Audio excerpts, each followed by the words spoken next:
Chinese local governments have used fake property deals to boost revenues. That's something that I want to cover in this video. And so guys, as you smash that like button, let me run that intro. What's up guys, and welcome back to the channel. Now, this is not exactly breaking news. We suspected that this was happening earlier in the year or maybe late in 2022, and I did cover it on this channel, but it looks like the Wall Street Journal just wrote a report saying definitively that it is happening. Now, because I haven't done the research and dove into the analysis or reports myself, I'm going to say allegedly that the local governments have done this. And so let's get into the Wall Street Journal articling this event. And so you can see here, today it was reported that Chinese local governments used fake property deals to boost revenues. Now, here's the thing. Land sales, they're saying, have long been a crucial source of revenue for regional governments. And the way this works is what they do is you can't actually own land in China for the most part.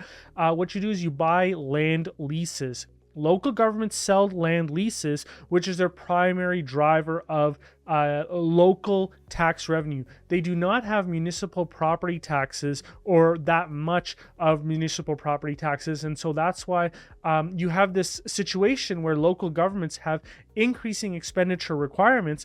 And so they have to continuously sell more and more land. Well, you guys can see the problem. One, land is not infinite. You're going to run out of it. But two, the bigger issue is that what happens when you have an saturation of homeowners, or what if you have an affordability issue, or what if you're running into a global economic slowdown and people don't have the confidence in the Chinese economy to invest in real estate. And so you're seeing some of that happen right now where, you know, these local governments require cash inflows or, revenues, and they can't generate it. And so what they're doing is they're using this sort of land lease sale scheme in order to essentially just take on debt to pay for current expenditures. And you'll see that in this article. And once again, I do want to say that this is allegedly happening because you never know, right? And so local governments in China have long relied on land sales as a major source of revenue. That's exactly what I mentioned. And so you can see here that land-related income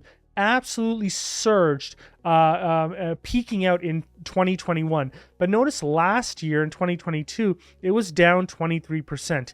And this year, of course, the year is not ended, but it looks like in the first 5 months of the year, the land lease sales are down 20% year over year. And so the problem, however, is that in 2022, the number, which is down 23% year over year, you can see these two bars, it allegedly includes the fictitious transactions. And so the article goes on to say that around 70 regions inflated their local fiscal revenues by selling state-owned assets and land to themselves. And so here's how the scheme works. And I just wrote it here to make it easier for you guys to understand. So the local governments in China, they can't borrow directly, but they can use funding vehicles to help them pay for projects. These funding vehicles were among the buyers of the government land last year. So what happens is these funding vehicles will take on debt to buy the land, which is sold by the local governments, but the debt is effectively secured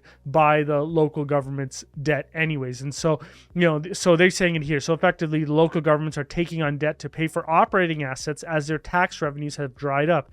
And once again, recall, they don't have property taxes. So this is how they generate revenues. Eventually, this becomes a problem, right? You take on too much debt to pay for operating expenses, and you're going to run into a problem, and you're going to need a bailout. Now, the problem is, what happens if all the local governments are doing this at the same time? Does the federal government have enough money to pay for all of this? And before I go and answer that question, what I wanted to do is I pulled up the article that I spoke to last year. So you can probably go back in my history of my videos and go somewhere to around November of 2022. And you notice that we did talk about this. So, you know, the local government's land-related income was running below last year's level. So this would be running below 2021's. And so, this is where the Wall Street Journal started the reporting, where they said they set up new companies to buy plots of land. So in other words, starting this land lease buying strategy where they're essentially purchasing from themselves, allegedly. And the article from today goes on to say that, local governments have run out of money, so how could they have obtained more funds? And part of the issue is that, many of the large developers have left the market, and you guys are aware of the Evergrande situation and the larger property situation. Look, I did a 4-part series on this channel about the risks that come from the property developers and the issues that sort of come from it, and what the overall solution is. And you guys know what the overall solution is. They need to develop a property tax, which is something that Xi Jinping is even getting pushback from. And so the fall in local government's revenues from land sales last year came as they faced an increasing need to spend as the country implemented stringent zero COVID policy that required a coordinated response from local officials. So here's the thing. All of that testing, that like bi-weekly testing or daily testing, lockdowns, paying for police officials, all that hospital payment, all of that stuff cost the local governments money.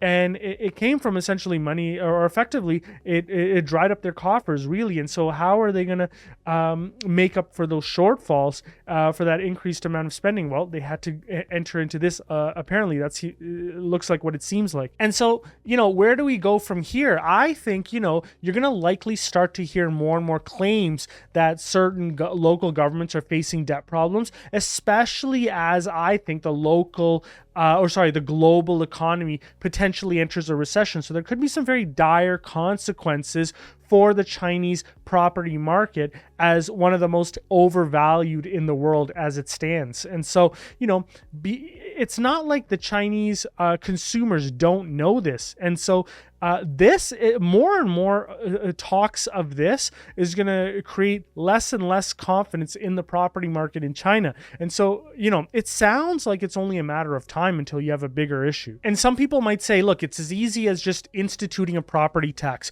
But you guys can see here, there was a Wall Street Journal article, I think last year, where, in tackling the real estate bubble, Xi Jinping actually faced resistance to the property tax plan that they wanted to initiate, and they scaled the plan down. So, for all of you guys who think that China or the CCP can do whatever they want, that might be the case, but the voices in the CCP are not aligned on this. And so I think it's a harder situation to deal with than on surface value. And so we'll see how this plays out. Now, the other thing is, look, if you are invested in China, it's very important to understand the risks in China. That's why I keep promoting or pushing the fact that you need to be well diversified and can really understand what you're investing in. And so if you are not really too familiar with the property issue in the country, I did a primer that will help you get started on your understanding for it. It's a 4-part series, and you can get access to that series right here.